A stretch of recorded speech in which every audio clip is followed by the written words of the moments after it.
세계적 석학인 에드워드 글레이저 미국 하버드대 교수는 도시는 인류를 더 부유하고 더 똑똑하게 그리고 더 건강하고 행복하게 살 수 있도록 만든 위대한 발명품이라고 말했습니다.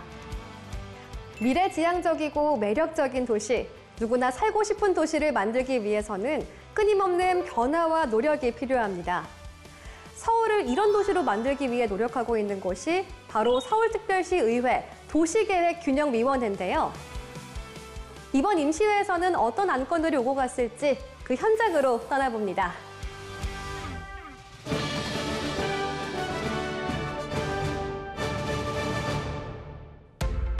최근 서울시가 동대문 디자인 플라자 DDP의 내외부 공간을 전면적으로 재구성해 교육, 커뮤니티, 아카이빙을 융합한 복합 문화 공간으로 만든다는 계획을 발표했습니다. 한때 서울의 패션 1번지로 불리던 동대문 디자인 플라자. 2014년 개관 이래 연간 방문객 1,000만 명 이상을 기록하며 도심 랜드마크 역할을 톡톡히 했었죠.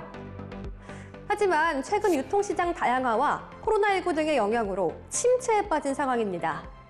이를 타개하고자 대대적인 개발에 나서기로 했습니다. 2027년까지 순차적으로 진행될 뉴 퍼스펙티브 프로젝트. 이번 프로젝트를 통해 동대문 디자인 플라자 일대를 외국인 관광객은 물론 MZ세대를 비롯한 시민들의 문화휴식 공간으로 재탄생시키겠다는 계획인데요.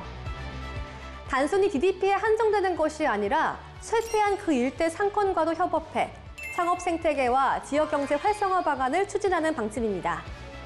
우리 동대문 일대가 전시, 문화, 디자인, 패션 이런 것들이 온라인과 같이 협업되면서 전 세계적인 글로벌 패션 문화 단지로서의 재탄생을 했으면 좋겠다는 생각입니다.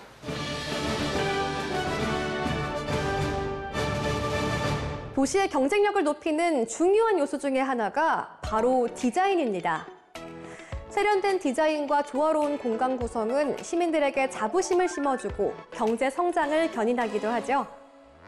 서울시도 디자인 서울 2.0 프로젝트를 통해 좀 더 세련되고 매력적이며 쾌적한 도시를 만들기 위해 많은 노력을 기울이고 있습니다. 도시 각 구역의 역사, 문화, 환경 등 고유한 특성을 반영한 맞춤형 디자인 가이드라인을 마련함으로써 일률적인 기존 적용의 한계를 극복할 필요가 있다고 생각합니다. 최근엔 특히 유니버셜 디자인에 대한 관심이 높아지고 있습니다. 유니버셜 디자인이란 장애와 연령, 성별, 언어 등에 구애받지 않고 누구라도 시설물과 제품, 서비스를 편리하게 이용할 수 있도록 설계하는 것을 말합니다. 사회 장벽을 허무는 베리어 프리 움직임이 활발해지면서 유니버셜 디자인 도입도 속도가 붙고 있는데요. 서울시는 지난 2020년 지자체 최초로 유니버셜 디자인을 공공 건물과 시설에 의무 적용하겠다고 밝히기도 했죠. 유니버셜 디자인의 적용 범위를 확대하고자 하는 논의도 활발하게 이어지고 있습니다. 서울특별시 유니버셜 디자인의 적용 범위에 어린이 놀이시설, 놀이공간 등 놀이시설과 한강공원 및 공원 이용시설 등 수변 공간을 명시하여 모든 시민이 놀이시설과 한강공원을 편리하고 안전하게 이용할 수 있는 포용적인 도시 조성의 근거를 마련하고자 하였습니다. 단순한 랜드마크 조성을 넘어 글로벌 디자인 도시로 발돋움해 나갈 서울시의 모습을 기대해 보겠습니다.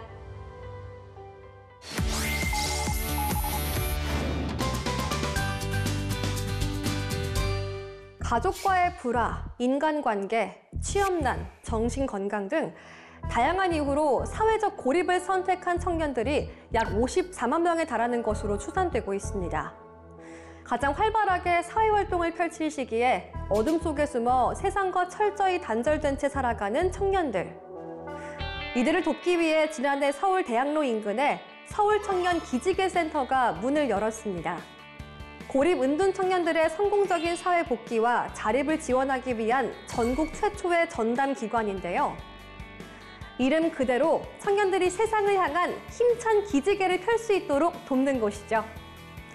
서울특별시 의회 도시계획균형위원회 위원들이 센터 운영 현황을 점검하기 위해 현장을 방문했습니다. 은둔, 고립, 고립운둔 청년들이 사회에 나가기 전에 뭔가를 준비할 수 있는 그런 곳이라고 해서 저희가 직접 와서 한번 이야기를 들어보고 혹시라도 뭐 문제가 있는지 또 나아갈 게 뭐가 있는지 그렇게 알아보려고 저희 상임위에서 방문하게 되었습니다. 이곳에서는 개인별 고립 정도와 상황에 따라 50개 이상의 맞춤형 프로그램을 원스톱으로 지원하고 있습니다. 임상심리사와 청소년 상담사, 정신보건사회복지사, 청소년 지도사 등 각 분야의 매니저 직원들이 촘촘한 서비스를 제공하고 있는데요.